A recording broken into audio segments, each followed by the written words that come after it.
Hello and welcome to Parkway education. हमने इसके पहले वाले वीडियो में क्लास 10th की पोएम ओzymandias का पार्ट 2 देखा था। अब हम इसका पार्ट 3 देखते हैं, जिसमें हम इसके क्वेश्चन आंसर्स डिस्कस करेंगे। इस पोएम में बहुत सारे क्वेश्चन आंसर्स होने के कारण हमने ये पार्ट भी 2 पार्ट्स में डिवाइड कर दिया है।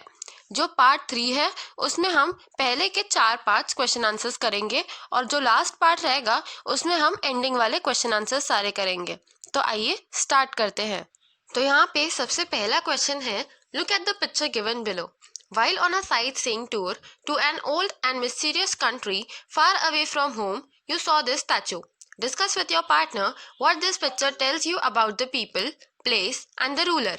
मतलब क्वेश्चन आपसे ये पूछना चाह रहा है कि अगर आप उस ट्रैवलर की जगह होते और अगर आप किसी साइट सीइंग टूर में ऐसा स्टैचू देखते जो एक ओल्ड एंड मिस्टीरियस कंट्री में हो, far away from your home मतलब आपके घर से दूर, तो आप इस स्टैचू के बारे में अपने फ्रेंड को या अपने पार्टनर को कैसे बताते। तो यहाँ पे हमें जो ट्रैवलर ने देखा उसी के जगह हमें खुद को इमेजिन करना है और ये लिखना है कि हम हमारे मन में उस रूलर के बारे में, उस जगह के बारे में और वहाँ के लोगों के बारे में हमने क्या इम्प्रेशन बनाया है। तो यहाँ पे क्वेश्चन में लिखा है कि सिर्फ डिस्कस करना है हमारे पार्टनर के साथ। तो हम ये कन्वर्सेशन के फॉर्म में भी लिख सकते हैं या एक पैराग्राफ के फॉर्म में भी लिख सकते हैं, जैसा आप चाहे वैसा लिख सकते हैं। पर यहाँ पे मैंने आंसर में क्या क्या मेन चीज़ें होनी चाहिए, क्या क्या वैल्यू पॉइंट्स होने चाहिए, वो सारे लिखे हैं। तो सबसे पहले symbolising lifelessness, death, nature's destructive capacity etcetera. मतलब सबसे पहले हमें ये बताना है कि जो पोएम है उसमें लाइफलेसनेस और डेथ और नेचर की डिस्ट्रक्टिव कैपेसिटी सिंबलाइज हो रही है। हम देख सकते हैं कि आसपास पूरा रेगिस्तान है जो लाइफलेसनेस और डेथ को रिप्रेजेंट कर रहा है। साथ ही साथ जो ओzymandias का स्टैचू है वो टूटा पड़ा है, मतलब ये बता रहा है कि ओzymandias कभी ना कभी एक बहुत पावरफुल किंग था, पर टाइम ने उसे डिस्ट्रक्ट करके रख दिया है और टाइम एक नेचुरल सोर्स है, तो इसीलिए नेचर्स डिस्ट्रक्टिव कैपेसिटी। और बी पॉइंट में हम लिखेंगे disfigured is destroyed and disfigured by the cruel hands of nature and time.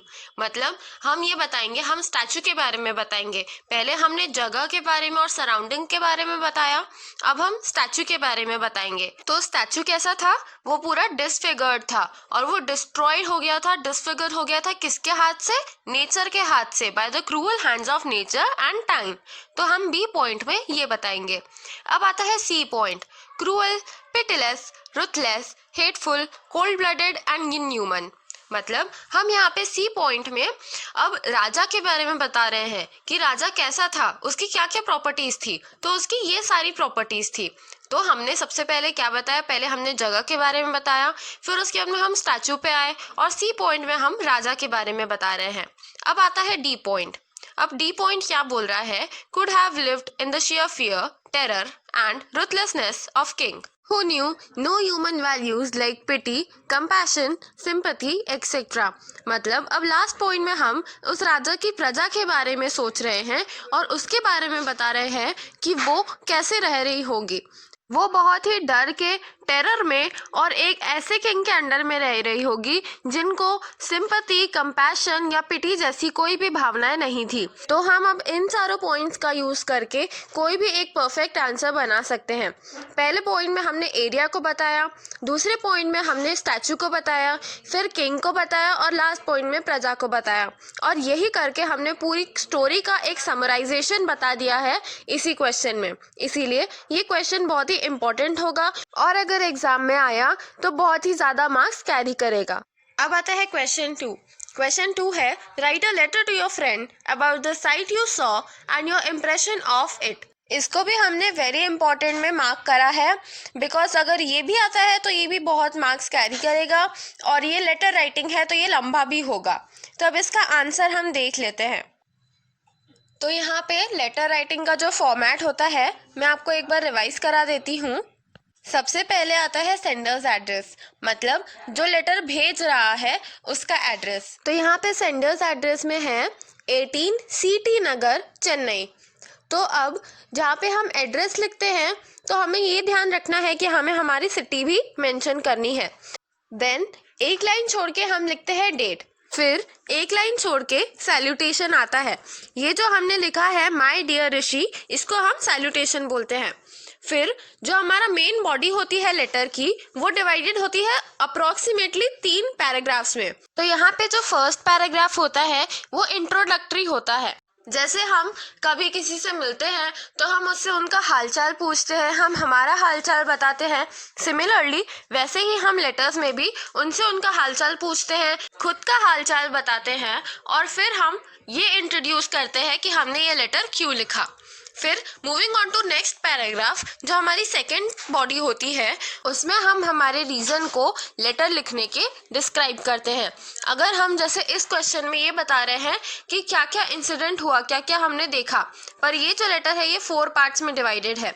उसका रीज़न ये है कि हमने उसे 2 पार्ट्स में डिवाइड कर दिया है, जो थर्ड पैराग्राफ है उसे भी। तो हम ऐसा भी कर सकते हैं, पर हमें मैक्सिमम 5 और मिनिमम 3 के बीच में पैराग्राफ्स डिवाइड करने चाहिए। तो अब हम इसका इंट्रोडक्टरी पैराग्राफ पढ़ना चालू करते हैं। I hope you are feeling well. In this letter, I am writing about a strange sight. I saw this sight while returning from my long walk in Jaisalmer. मतलब हम यहाँ पे इंट्रोड्यूस कर रहे हैं कि आई होप तुम भी फाइन हो और मैं भी यहाँ पे फाइन हूँ, और मैंने ये लेटर इसलिए लिखा है कि जब मैं जैसलमेर गई थी तो मैंने वहाँ पे क्या क्या देखा। Moving on to next paragraph. I was amazed to see 2 vast and trunkless legs of stone standing on a pedestal in the desert. मतलब मैं बहुत ही शॉक हो गई थी जब मैंने 2 ट्रंकलेस लेग्स देखे स्टोन के बने हुए, जो एक पेडेस्टल पे खड़े थे डेजर्ट में। Near them there lay a broken human face. मतलब उसके पास में एक ह्यूमन फेस पड़ा था जो कि टूटा हुआ था। The human face had expressions of arrogance, frown and sneer of cold command. मतलब जो ह्यूमन फेस था उस पे जो एक्सप्रेशंस थे वो गुस्सा दिखा रहे थे और एक कोल्ड कमांड दिखा रहे थे। From these expressions and fine craving, I once understood everything.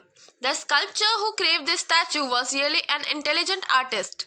मतलब ये जो दृश्य मैंने देखा कि यहाँ पे स्टैचू है और स्टैचू के पास में एक सर पड़ा हुआ है, उस सर पे जो एक्सप्रेशंस थे वो देख के ही मैं समझ गई कि ये जो किंग था वो बहुत ही एरोगेंट था, और जो स्कल्पचर था जिसने ये स्टैचू बनाया वो बहुत ही इंटेलिजेंट आर्टिस्ट था। उसके बाद में लिखा है he had truly understood these expressions and had craved them in stone. मतलब उसने बहुत ही होशियारी से जो एक्सप्रेशन है उनको समझा है और उसी को क्रेव करा है। His mocking this and the heart which nurtured these were clearly visible in the expressions of the statue. मतलब उसने जो एक्सप्रेशंस कॉपी करे थे और जो उसने उतारा था उस स्टैचू पे उसके हाथों के द्वारा, वो एकदम क्लियरली विजिबल था। देन लेटर का जो नेक्स्ट पैराग्राफ है वो ऐसा है। I was extremely taken aback to see this pedestal which had writing, "My name is Ozymandias, King of Kings. Look at my works and disappear." Truly, the message was loud and clear. All around the statue, the boundless sands stretched far away. मतलब जो इस pedestal पे लिखा हुआ था my name is Ozymandias king of kings, look at my works and disappear, ये बहुत ही shocking था। क्यों? क्योंकि जो पेडेस्टल पे लिखा था और जो हकीकत में वहाँ पे दिख रहा था वो दोनों ही चीज़ें एकदम ही कॉन्ट्रास्टिंग थी, मतलब अलग अलग थी, या आप बोल सकते हो कि अपोजिट थी। वहाँ पे जो उसने बोला था कि मेरे कामों को देखो, तो वहाँ पे उसका जो कोई भी काम है वो नजर नहीं आ रहा था। इनफैक्ट पूरी जगह जहाँ तक हम देख सके वहाँ पे सिर्फ सैंड ही सैंड थी। अब आता है नेक्स्ट और लास्ट पैराग्राफ। तो ये है The message was that one's emotion or a king's power are the food of time and nature. Ozymandias has understood it but was too late. Now his destiny or the destiny of even mightiest were symbolized by the broken statue and sands. Yours faithfully. मतलब यहाँ पे हमने ये बोला है last paragraph में कि जो नेचर का और टाइम का पावर है वो पावरफुल से पावरफुल किंग को भी हरा सकता है। ये जो मैसेज है वो लाउड था और क्लियर था, और अब ऑजिमांडियस को शायद लास्ट में समझ में आ भी गया हो, पर अब बहुत देर हो चुकी थी। और फॉर्मेट के अकॉर्डिंग हमने लास्ट में योर्स फेथफुली लिख के ये लेटर एंड करा है। अब हम थोड़ा फॉर्मेट की बात कर लेते हैं। तो यहाँ पे मैंने जो फॉर्मेट यूज़ करा है वो जनरल फॉर्मेट है, पर अगर आपके स्कूल में कुछ और सिखाया हो तो वो भी हम यूज़ कर सकते हैं। जैसे जैसे लैंग्वेजेस इवॉल्व हो रही है वैसे वैसे फॉर्मेट्स जो है वो चेंज होते रहते हैं और शॉर्ट होते रहते हैं।